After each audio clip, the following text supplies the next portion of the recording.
Hey everyone, I am so excited to share with you 2 upcoming opportunities to grow yourself personally and professionally. I've got 2 new virtual workshops that will be coming up in January 2021. You can choose either one of them. One of them really has a focus for personal and professional growth for women, and the other one is going to be a focus on time management, which is, I know it's one of the things that I hear so many people say is they need help with learning how to manage time better. And so both opportunities are going to be virtual via Zoom. That's a wonderful thing about technology, is we can reach people all over the place, all over the United States, all over the world, through virtual sessions that will help us grow. I'm going to be covering the material from a couple of my different books in each of these workshops, and you're going to get the copy of the book themselves when you register for the workshop. So 2 great opportunities coming up. I know you're interested in developing yourself in personal growth, and these are going to be some great opportunities to do that. So looking forward to seeing you all on the workshops. You can get details on both of them, find registration information, all that good stuff. Go to riastory.com/workshop. Can you believe 2021 is just around the corner? As I record this, and I know this podcast episode is going to come out the week of Christmas, and the holidays typically are a season of a little more hustle and a little more bustle as we try to deal with the realities of life and all of the obligations that we have in our daily lives, plus some of the things that come with the holiday traditions, the extra baking, the presents, the Christmas tree, wrapping presents, dirty Santa gifts, holiday parties, all of those extra little things that happen, and we try to have to squeeze them in to our daily life. So I know there's a lot going on in your life, but I don't want you to miss the opportunity that the next 2 weeks is going to bring. Because as the hustle and bustle starts to wind down, probably after Christmas this week, there's going to be a little bit of space where you can take a deep breath and hopefully set the stage for your new year. And I really want to speak to that because here's the thing. Transformation happens daily, not in a day. I've said this before, but life isn't going to be suddenly transformed on January 1st of 2021. Just because the clock rolls over midnight doesn't mean life is going to look much different that next day. Because transformation happens every day. It doesn't happen in one day. So as I encourage you to set the stage for your new year, I want you to think about a couple of key things. The decision to make 2021 a good year for you, whatever that means for you. When I say that, the decision to make 2021 a productive year for you, where you are working towards and achieving your goals personally and professionally, when you are living life with intention and fulfillment and enjoyment. I think those are worthy goals that all of us would say we want to work towards, regardless of what else we want to accomplish. You know, our lives are our stories, and we are writing a chapter every single day by the actions we take and the choices we make. Now, the thing is, we have freedom to make our choices, but every choice comes with consequences. And the right choices will help us move closer toward personal transformation and becoming the best version of ourselves. But here's the thing. You can decide right now, or you can decide in 2 weeks on December 31st that you want to take a step forward into your potential next year. But it's going to take time to see progress. And that's what I mean when I say transformation happens every day, not in one day. When it comes to lasting transformation, you have to push forward the point of no results. For example, if you decide, hey, there's been a few extra holiday cookies and I want to lose a few pounds, you can decide that in a split second. And you might choose to go to the gym and exercise as one of the ways to help you lose those few pounds. So you go to the gym and then you come home and you get on the scale and you haven't lost any weight. And tomorrow you're going to get up and you're going to go to the gym and you come home and get on the scale and you still haven't lost any weight.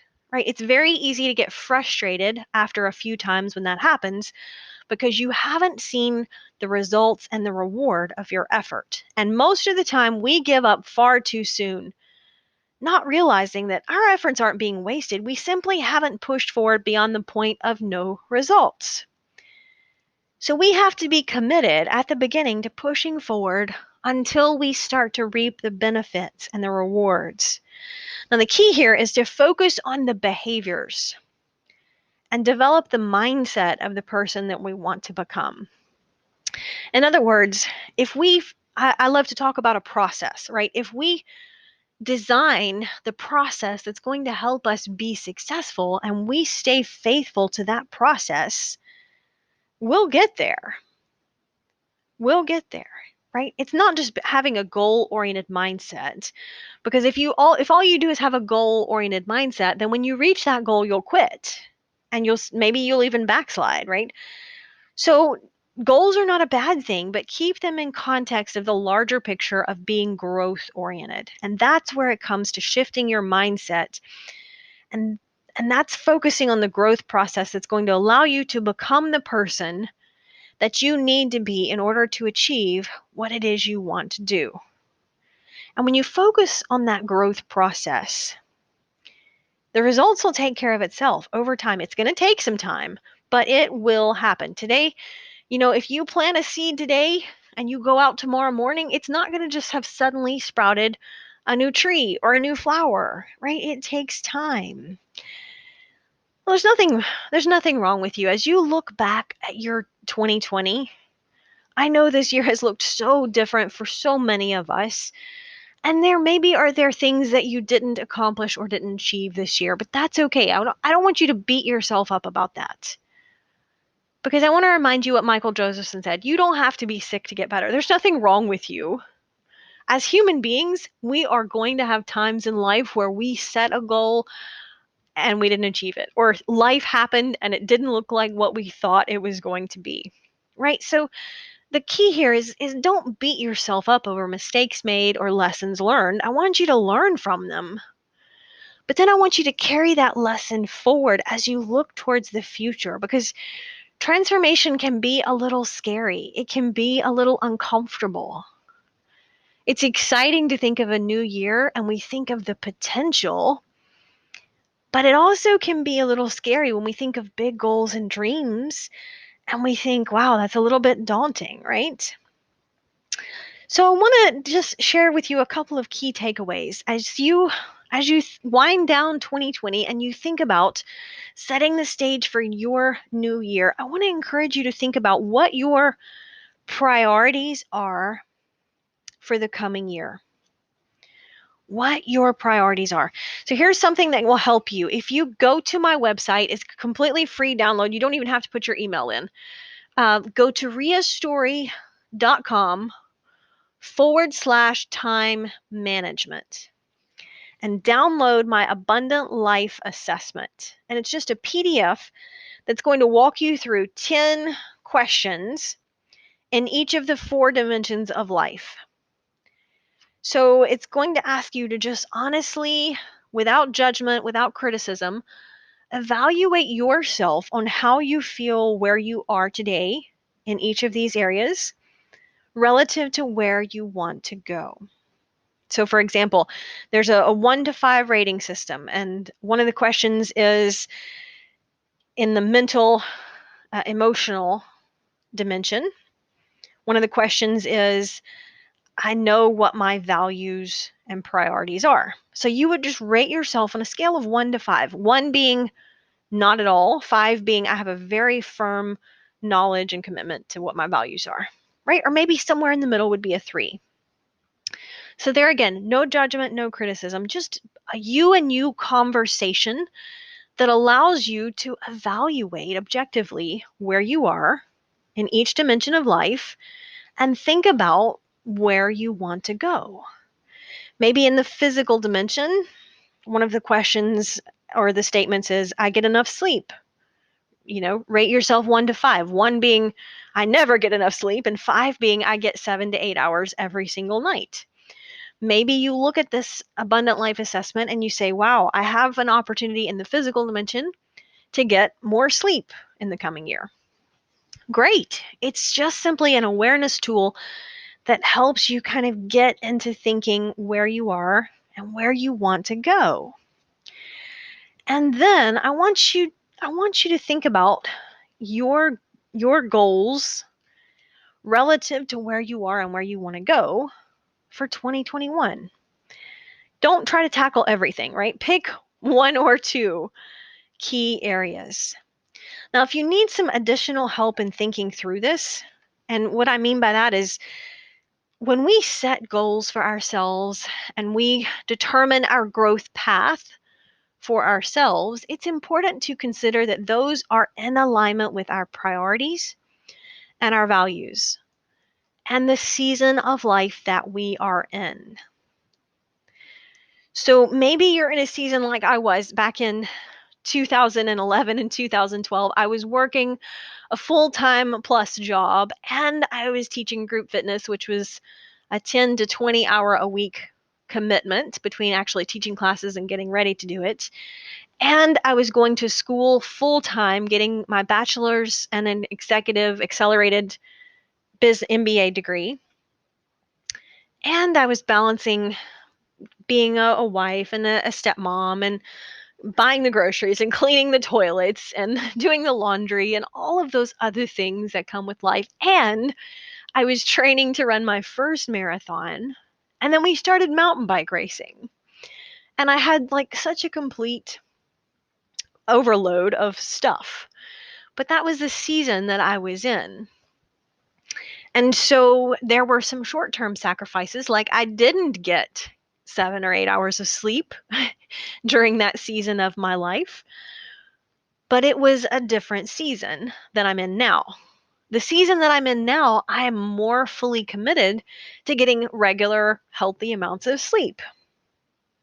So you can be out of balance in the short term, but in harmony with where you are and where you're going. And it's important to consider that as you look forward towards your new year, what season of life are you going to be in? And what should your priorities look like with that perspective? And then consider how to plan your priorities. This stuff is not rocket science. As I talk through these principles, I'm almost like, I feel like because this is a strength for me, I almost feel like a lot of people intuitively understand this. And maybe I don't need to do a whole podcast on setting the tone for your new year, but I know because I've gotten feedback from so many people through some of my workshops and speaking and training and things like that and coaching. I know that we all have different areas of strength. And I know that planning and prioritizing and time management, if you will, although it's kind of an oxymoron, we really can't manage time, right? We can only manage what we do within time. And that's the essence of self-leadership. And that managing myself within time, that comes easier for me than it probably does for some people. And that doesn't mean I'm perfect in all areas by any means. I'm not. But time management, quote unquote, or execution, goal achieving, that is a strength for me. And it has been a strength over my lifetime as I look back. And so when I share some of these principles, I know that they can be powerful when they are applied because I've done it.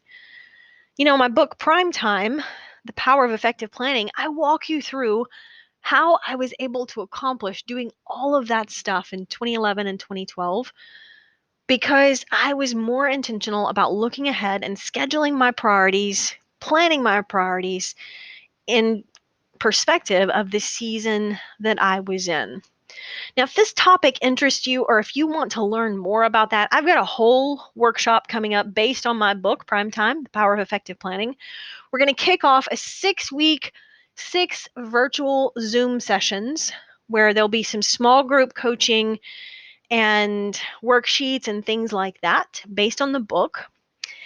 And it's going to be small. I'm not going to open this up to a lot of people because I really appreciate the power of small group coaching. But if this interests you, I've got a workshop on this whole subject kicking off on January 5th. So details are available at riastory.com/workshop. And then there's a button to go to Primetime, the Power of Effective Planning Workshop. And if you register before December 15th, you are going to get a bonus one-on-one executive coaching session with me. So throwing that out there. If this is your year and you need a little extra help in setting and achieving your goals, maybe it's setting the boundaries that will help you accomplish those goals, or if you're struggling with how to increase effectiveness at home and at work, then this workshop is for you. So going to be a 6-session virtual workshop. Professional coaching can cost hundreds and thousands of dollars. And the reason I do workshops like this is it allows you to leverage the power of small group coaching without having to spend thousands and thousands of dollars. So it's just one way that I can reach people all over and help pour into them, help pour into you, and share what I've learned on my journey. So as you look at 2021, what dimensions of your life do you want to grow next year? Is that physically? Maybe there's a health goal that you have. I know for me, physically, I want to improve my running, and I want to run a marathon, at least one marathon. Not because someone once asked me, is running marathons fun? And I'm like, no, it's not fun. And then training for marathons isn't really fun either. I like to have done it more than I like the doing of it, right? But I love to set that for myself and then push myself in the training because it drives so much of the healthy behaviors that I want to embrace. So for example, if I commit to running a marathon in March, I'm going to have to train for it, right? And that means making sure that I get up early and exercise. It means that I have to be conscious of what I'm eating and how much I've got to, be eating. I've got to be conscious about drinking more water so that my body is physically able and physically in the best shape that it can be to accomplish that goal. Now, here's the trick, and I've talked about this a lot, but the difference is that after I run the marathon, I'm not going to just quit, right? That would be goal oriented. And that's what I mean when I say you have to have goals in context of growth. I've got the goal of running the marathon, but the growth is who I become on the way. And when I get to the marathon and I complete it, I'll simply look forward towards the next milestone on the journey of growth. I'm not going to just quit eating healthy and exercising, right? It's just a milestone on the journey. Maybe it's not a physical goal that you want to set for yourself. Maybe it's a career goal where you're like, I want to work towards finding a job that fulfills me, right? Then you've got to consider the season you're in and where you are now and who you need to become on the journey. Maybe it's a relationship goal where you want to strengthen your relationship with your spouse. I had an interesting question the other day. I was teaching a class and one of the participants asked, I really forget how we had brought up the topic, but I mentioned that Mac and I have been together 20 years.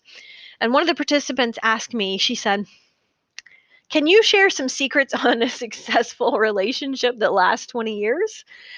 And I had to think about that because there's not just one thing that makes relationships like that a success, right? It's really all about deposits and withdrawals and being intentional about putting deposits into that relationship. Now, maybe it's not your spouse. Maybe it's a relationship with your kids or your coworkers or your next door neighbor or your best friend that you haven't talked to in a while. But whatever the relationship is, we have to be intentional about putting a deposit in, right? Pick up the phone and call that person. Take some time to spend some time with them. Express some gratitude for them. So I there again, I hope I answered her question as best as I could. I touched on deposits and withdrawals, and I talked about being intentional about adding value to that relationship, and also learning to listen. I think that's the biggest thing that I shared with her is, it comes from the 7 habits of highly effective people, but seek first to understand and then be understood. And that's a powerful relationship tool. But my point is, maybe you have a relationship goal. I don't know what your goals are in context of your growth for 2021. All I want you to do is take some time over the next couple of weeks as things slow down from the holiday bustle and be intentional about setting the stage for your new year and becoming the best version of yourself, taking some steps toward your potential in 2021. Until next time.